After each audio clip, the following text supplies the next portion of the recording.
أعوذ بالله من الشيطان الرجيم بسم الله الرحمن الرحيم الحمد لله رب العالمين والصلاة والسلام على أشرف الأنبياء والمرسلين وعلى آله وصحبه أجمعين. قال رب اشرح لي صدري ويسر لي أمري واحلل عقدة من لساني يفقه قولي. قال رسول الله صلى الله عليه وسلم يحمل هذا العلم من كل خلف عدوله ينفون عنه تحريف الغالين وانتحال المبطلين وتأويل الجاهلين. Maksudnya, ilmu ini akan dibawa oleh para ulama yang adil dari tiap-tiap generasi. Mereka akan menafikan segala penyimpangan yang dilakukan oleh orang-orang yang melampau, menolak kebohongan pelaku kebatilan dan takwilan orang-orang jahil. Hadis riwayat Al-Baihaqi dan dinilai sahih oleh Al-Albani. Assalamualaikum warahmatullahi wabarakatuh.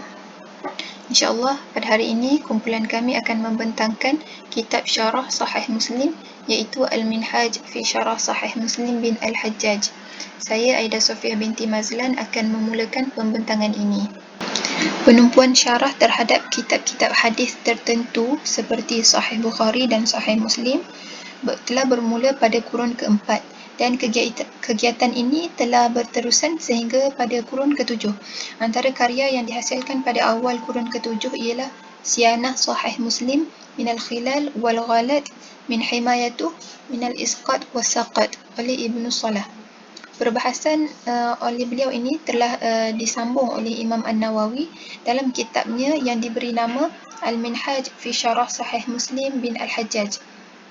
Antara faktor Imam An-Nawawi menulis kitab ini ialah yang pertama kerana beliau menganggap bahawa syarah hadis merupakan salah satu ilmu yang terpenting.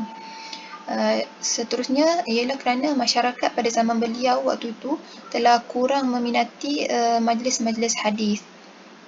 Oleh itu beliau telah mengarang kitab ini untuk menarik minat masyarakat terhadap ilmu hadis. Kajian ini hanya akan membahaskan tentang kitab Syarah An-Nawawi ini. Seterusnya saya akan menerangkan tentang latar belakang kitab. Terdapat 6 penerbit kitab Syarah Sahih Muslim oleh Imam An-Nawawi ini. Yang pertama ialah Darul Hadis di Qahirah, Al-Maktabah Al-Thaqafi Lin-Nashri wa Tawzi' di Qahirah juga, Darul Ma'rifah di Beirut, Darul Fajr Liturath di Qahirah, Darul Kutub Al-Ilmiyah dan juga yang terakhir Al-Maktabah At-Taufiqiyah. Oleh itu, kajian ini hanya akan memfokuskan kitab terbitan daripada Darul Hadis. Ciri-ciri kitab ini ialah yang pertama, dia telah dicetak pada tahun 2001 iaitu di Qahirah. Warna kulit kitab ialah warna hitam dan juga merun. Tulisan pada kulit hadapan tu ialah warna emas. Dan ketebalan mempunyai 11 jilid, yang mana jilid yang ke-10 dan ke-11 merupakan indeks bagi perkataan-perkataan dalam hadis yang terdapat dalam Sahih Muslim. Seterusnya, bilangan kitab dalam kitab ini ialah 56 kitab dan terdapat 1348 bab. Pengarang kitab ini ialah Al-Imam Muhyiddin Abi Zakaria Ibn Syaraf An-Nawawi yang juga dikenali sebagai Imam An-Nawawi. Pentahqiq kepada kitab ini ialah Isam As-Sabati, Hazim Muhammad dan juga Ahmad Amir. Berikut ialah lampiran kulit hadapan kitab Sahih Muslim Bisyarh An-Nawawi ini. Seperti yang telah dinyatakan tadi, warna kulit dia warna hitam dan juga merun dan tulisan menggunakan warna emas.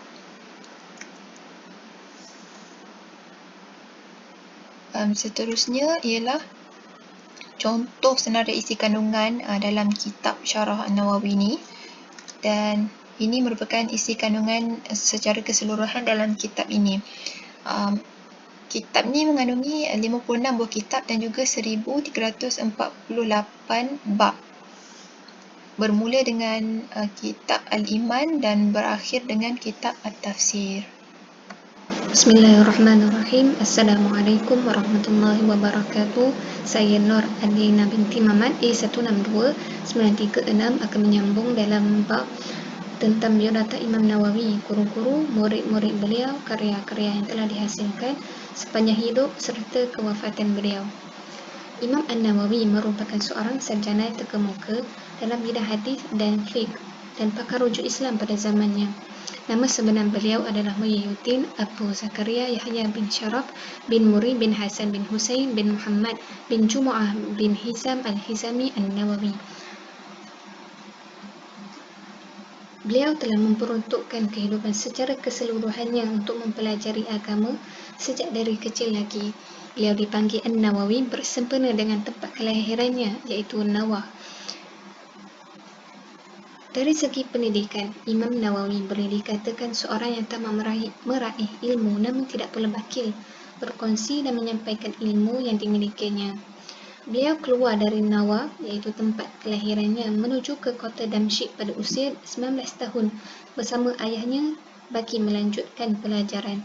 Antara guru beliau adalah Syekh Jamaluddin Abdul Al-Kafi Ad-Dimashqi yang merupakan imam dan khatib Masjid An-Umawi, Syekh Tajuddin Abdul Rahman yang juga dikenali sebagai Ibnu Firqah, salah seorang mufti dan guru yang hebat di Syam.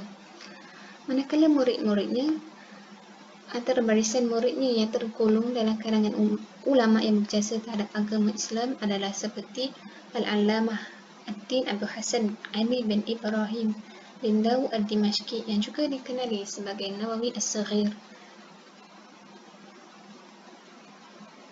Hal ini kerana keakraban dan kesetiaannya mendampingi Imam An-Nawawi sejak 6 tahun di Damsyik.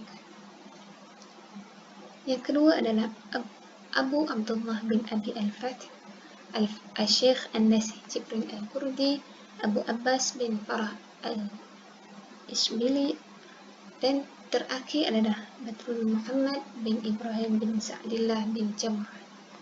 Dalam lingkungan usia 29 tahun bersamaan pada tahun 660 Hijrah, beliau mula terlibat dalam pengkajian. Penglibatan ini berterusan sehingga ke akhir hayatnya. Semasa berusia 34 tahun, beliau dilantik sebagai guru di Dar Al-Hadith Ashrafiyah di Damsyik tanpa menerima imbuhan atau gaji. Beliau menyandang jawatan tersebut sehingga akhir hayatnya. Beliau tidak menerima hadiah daripada seorang kecuali beberapa kali dan hanya makan makanan yang dibawa bapanya. Sejak berusia 25 tahun sehingga kewafatannya, Imam Nawawi telah memberi sumbangan yang amat besar dalam pengkajian. Beliau telah menghasilkan sebanyak 660 buah kitab sebagaimana yang dinyatakan oleh Imam At-Tahabi. Kitab karangan beliau yang paling popular di kalangan penganut mazhab Syafi'i ialah Minhaj At-Talibin. Rentetan daripada kemunculan kitab ini, maka lahirlah Tuhfat karangan Syekh Ibn Hajar dan kitab Nihayah oleh Syekh Ar-Ramli sebagai ulasan kepada kitab Minhaj At-Talibin.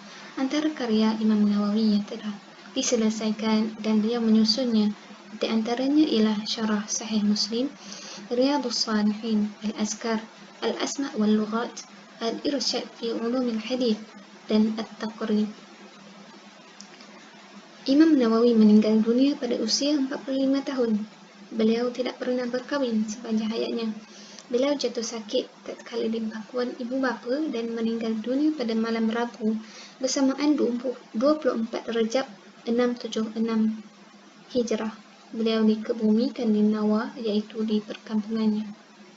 Seterusnya, kami akan membahaskan berkenaan metodologi pengkajian kitab Syarah Sahih Muslim oleh Imam An-Nawawi. Hal ini termasuklah maudhu' iaitu tajuk dan matlamat Imam Nawawi dalam menulis kitab Syarah Sahih Muslim. Bab ini adalah bab yang terpenting dalam mengenali kitab kerana dengannya segala selok-belok kemusykilan dapat diketahui dengan mengetahui uslub yang digunakan oleh Imam An-Nawawi. Pertama adalah kecenderungan pengkajian kitab. Perbahasan kitab Al-Minhaj tertumpu kepada perbincangan usul al-hadis dan penelitian isnad yang mendasar. Adapun matlamat pengkajian kitab syarah ini ialah membahaskan kefahaman hadis dan merungkaikan maksudnya. Kedua, mempertahankan keutuhan dan keabsahan riwayat Muslim, menghuraikan kefahaman usul al-hadis dan fiqhnya, merungkaikan kekeliruan tentang riwayat dhaif dalam kitab sahih. Menzahirkan hujah fuqaha dalam jumhur ulama dalam mengistinbat hukum dan dalil, menggariskan manhaj istinbat dan istidlal yang berkesan dan menegakkan asas dalam pemahaman hukum dan nas. Yang terakhir adalah membandingkan riwayat dan naskah kitab Sahih Muslim dan ikhtilaf ulama seputarnya. Bagi mengetahui metod yang digunakan oleh Imam An-Nawawi dalam menyusun kitab Syarah Muslim, hal ini dapat dilihat dalam mukadimah yang beliau tulis dalam kitab tersebut. Mukadimah Imam An-Nawawi menguraikan secara terperinci kaedah pengkajian dan penyusunan hadis dalam kitab Sahih Muslim. Bab ini membahaskan pendekatan Imam Muslim dalam membangunkan asas dan kerangka kitab. Hal ini membincangkan kaedah penelitian dan pengambilan riwayat dan penyampaian hadis dan isnad. Mukadimah kitab syarah ini telah dikupas oleh Syekh Khalil Ibrahim Mullah Khatir Al-Azami dalam kitabnya Mukadimah Syarah Sahih Muslim. Imam An-Nawawi, beliau telah mengulas dengan katanya, beliau yakni Imam Nawawi mengambil mukadimah ini daripada kitab Siyanah Sahih Muslim oleh Ibnu Salah, khususnya yang berkaitan dengan kitab Sahih. Adapun ilmu hadis, maka ia dikutip daripada kitab Ulum Al-Hadis oleh Ibnu As-Salah dan Mukhtasar Al-Irsyad oleh Imam An-Nawawi. Fasal-fasal pertama yang dikemukakan oleh Imam Nawawi dalam mukadimah syarahnya adalah seperti silsilah sanad antara dirinya dengan Imam Muslim, suatu hal yang sangat penting dipertimbangkan. Yang kedua adalah keutamaan kitab Sahih Muslim dan alasan kehujahannya. Yang ketiga, syarat-syarat Imam Muslim dalam menerima sebuah riwayat hadis. Pembiasaan akhbarana dan haddathana, respon para ulama atau kritikan yang menyatakan dalam kitab Muslim terdapat hadis mu'allaq serta perawi yang lemah. Dalam mukadimahnya, Imam Nawawi terlebih dahulu memberikan pengertian hadis marfu', mauquf, maqtu' dan mursal serta perbezaan para ulama dalam mendefinisikannya. Kemudian tingkatan kesahihan hadis Sahih Muslim. Seterusnya jumlah hadis dalam sahih, ketelitian dan metod yang diterapkan oleh Imam Muslim, pembahagian hadis serta kitab-kitab mukharij hadis. Perdebatan ulama tentang kategori hadis marfu' dan mauquf. Dan yang terakhir adalah perbahasan tentang isnad mu'an'an, tadlis, hadis ikhtilaf, hadis mukhtalif, huruf-huruf serta mukhtasar dalam menerangi nasikh dan mansukh. Dalam mukaddimahnya, Imam An-Nawawi menjelaskan bahawa setelah melalui pertimbangan yang matang, beliau memutuskan untuk mengemas kitab syarah ini mengikut format-format yang biasa-biasa sahaja, tidak terlalu ringkas dan tidak terlalu panjang. Namun yang demikian, Imam An-Nawawi tetap menyelarakan dan mencantum pengetahuan yang penting seperti menjelaskan kandungan hadis dengan pendekatan hukum, cabang hukum, etika, syarat-syarat yang penting dan asas-asas kaedah syar'iyah. Yang kedua adalah kaedah yang bermacam daripada ilmu agama. Yang ketiga adalah penjelasan makna kata-kata yang terdapat di dalam hadis, nama-nama perawi dan cara membacanya, menyebut gelaran atau laqabnya, menerangkan kaedah sebahagian perawi, nama-nama perawi yang masih samar.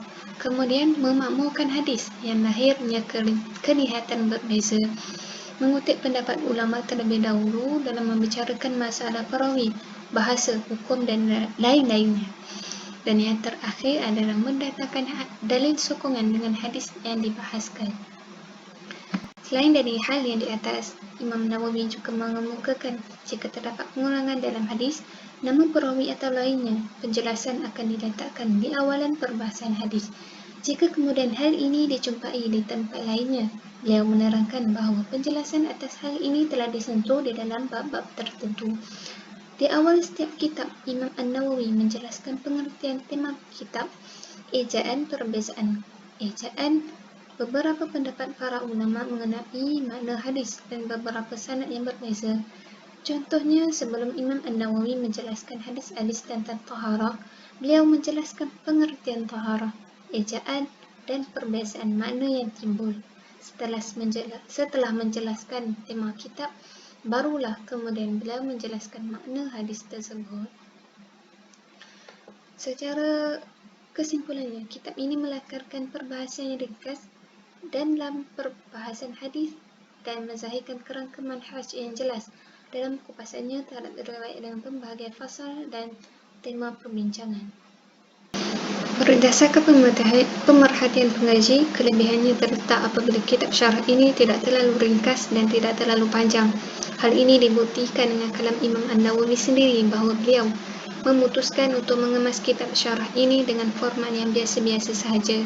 Namun segala yang terpenting seperti nama perawi yang sama diperjelaskan. Selain itu, pada awal perbahasan hadis, penjelasan berkenaan nama perawi, kalimah atau lainnya akan dijelaskan sekiranya berlaku pengulangan dalam hadis. Hal ini memudahkan para pembaca merujuk kembali kerana sudah ada panduan. Seterusnya, pada awalan kitab Imam An-Nawawi menjelaskan perkara asas yang penting untuk diketahui seperti tema kitab, ejaan, perbezaan ejaan dan pendapat ulama mengenai makna hadis dan beberapa sanad yang berbeza. Para pembaca akan mendapat gambaran terlebih dahulu berkenaan hadis yang dibincangkan. Okey, seterusnya ialah kekurangan kitab. Seperti yang diketahui, syarah Sahih Muslim oleh Imam An-Nawawi ini merupakan antara syarah Sahih Muslim yang terbaik. Namun dalam pengkajian ini, pengkaji mendapati bahawa ketika mensyarahkan hadis, Imam Nawawi tidak menjelaskan hadis secara terperinci. Beliau lebih cenderung memberi pemahaman global, mendatangkan perbezaan pendapat ulama terhadap sesebuah hadis dan juga memberi maksud utama yang ingin disampaikan oleh sesebuah hadis. Okey, yang kedua, sistematik pengkajian kitab ini tidak dinyatakan dalam mukadimah kitab. Walau bagaimanapun, sistematik pengkajian kitab ini sebenarnya sama seperti kitab Sahih Muslim, iaitu dimulakan dengan kitab iman, taharah, wuduk dan seterusnya. Yang terakhir, sebagai kesimpulan, walaupun terdapat banyak kitab syarah Sahih Muslim yang ditulis oleh para ulama', namun kitab syarah Sahih Muslim oleh Imam An-Nawawi ini merupakan antara kitab yang terbaik. Oleh itu, kitab ini perlulah diterokai dan diteruskan kajian terhadapnya bagi menghidupkan kesinambungan usaha para ulama' dalam memahami kitab hadis yang utama iaitu Sahih Bukhari dan juga Sahih Muslim. Sekian sahaja pembentangan daripada kami iaitu kitab syarah Sahih Muslim iaitu Al-Minhaj fi Syarah Sahih Muslim bin Al-Hajjaj. Kami mengakui banyak kekurangan dalam penulisan dan juga pembentangan kami. Sekiranya ada sebarang pembetulan, kami mohon Ustaz untuk menegur kami. Walau bagaimanapun, semoga kita semua mendapat manfaat daripada pembentangan ini dan juga moga mendapat ganjaran daripada Allah Subhanahu Wa Taala. Sekian sahaja. Assalamualaikum warahmatullahi wabarakatuh.